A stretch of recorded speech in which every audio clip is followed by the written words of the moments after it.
report. Yes, you heard it here first. A mere 41 and 11/12 years ago, the case of Tinker vs. DesMoines Independent Community School District was concluded. This heart-wrenching case revealed the story of an overly protective clownfish marlin, who, along with a regal tank called Dory, voiced by Alan DeGeneres, searches for his abducted son Nemo. Along the way, Marlin learns to take risks and to let Nemo take care of himself. Ding Ding, I think you might be mixing Tinker vs. DesMoines with the Pixar animation movie Finding Nemo. And now for the news and the weather. December 1965, in the state of Iowa, or as I like to call it, that place next to Illinois. John Tinker, 15 years old, his sister, Mary Beth Tinker, only 13 years old, and Christopher Eckert, 16 years old, decided to wear black armbands overlaid with a white peace sign to their Des Moines schools between the date of December 16th and New Year's Day in protest of the Vietnam War. The principals of the student schools had previously threatened to suspend any students who participated in the protest. Despite the warning, the students proceeded to carry out their dissent and wear the armbands and were duly suspended. It was not until the Iowa Civil Liberties Union approached the Tinker family that a suit was filed. The American Civil Liberties Union, or as Fox News calls them, ew, hippies, agreed to assist the family with a lawsuit. The students' parents filed suit in the U.S. District Court, which upheld the decision of the Des Moines School Board. A tie vote in the U.S. Court of Appeals for the 8th Circuit meant that the U.S. District Court's decision continued to stand and forced the Tinkers and the Eckerts to appeal to the Supreme Court directly. The case was argued before the court on November 12, 1968.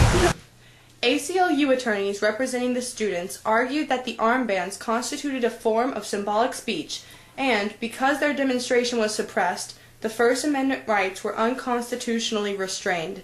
The court voted 7-2 in favor of Tinker, finding that the suspension had violated their constitutional rights. Investigative reporter Jim Bob brings you somewhat live footage of the justices' statements. Chief Justice Earl Warren and Associate Justices Abe Fortas, Thurgood Marshall, Byron White, Potter Stewart, William O. Douglas, and William J. Brennan ruled in favor of the Tinkers. Justices Hugo Black and John M. Harlan II ruled against Tinker. Justice Abe Fortas, delivering the majority opinion of the court, held the following. In wearing armbands, the petitioners were quiet and passive. They were not disruptive and did not impinge upon the rights of others. In these circumstances, their conduct was within the protection of the Free Speech Clause of the First Amendment and the Due Process Clause of the 14th.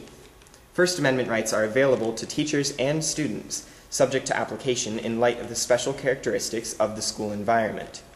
A prohibition against expression of opinion, without any evidence that the rule is necessary to avoid substantial interference with school discipline or the rights of others, is not permissible under the First and 14th Amendments. I must say, Justice Fortas is looking hot.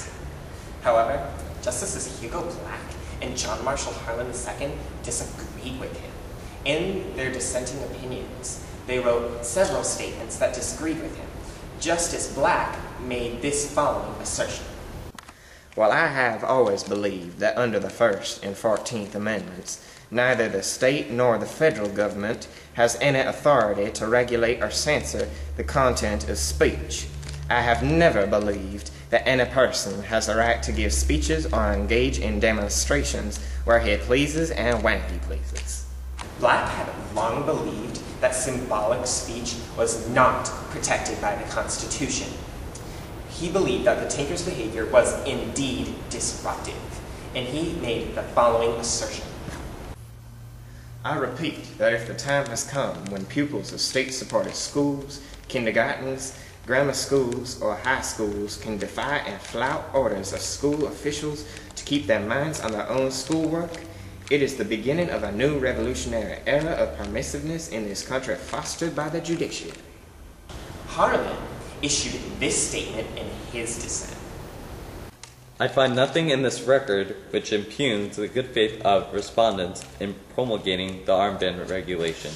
Tinker versus Des Moines has remained a viable and frequently cited court precedent, though subsequent court decisions have placed limitations on the scope of student free speech rights. For example, in Bethel School District versus Frazier, a 1986 case, the Supreme Court held that a high school student's sexual innuendo-laden speech during a student assembly was not constitutionally protected. Frazier qualified Tinker versus Des Moines in making an exception for indecent speech. Also, Hazelwood versus Kohlmeyer, where the court ruled that schools have the right to regulate for legitimate educational reasons. The context of non-forum school-sponsored newspapers limits the breadth of Tinker versus Des Moines application. Back to you at the news desk. Thank you, Chiki Mafumba. Stay tuned because after the commercial break, we will be bringing you breaking news from Egypt. Oh, you mean the story about Paula Abdul, 19 cats and the egg rolls? It's a wonder they let you keep this job after all your botched brain surgery. Well, signing off for the fairly accurate news, I'm Ding Ding Loopy. And I'm Sticky McGee. Stay classy, America.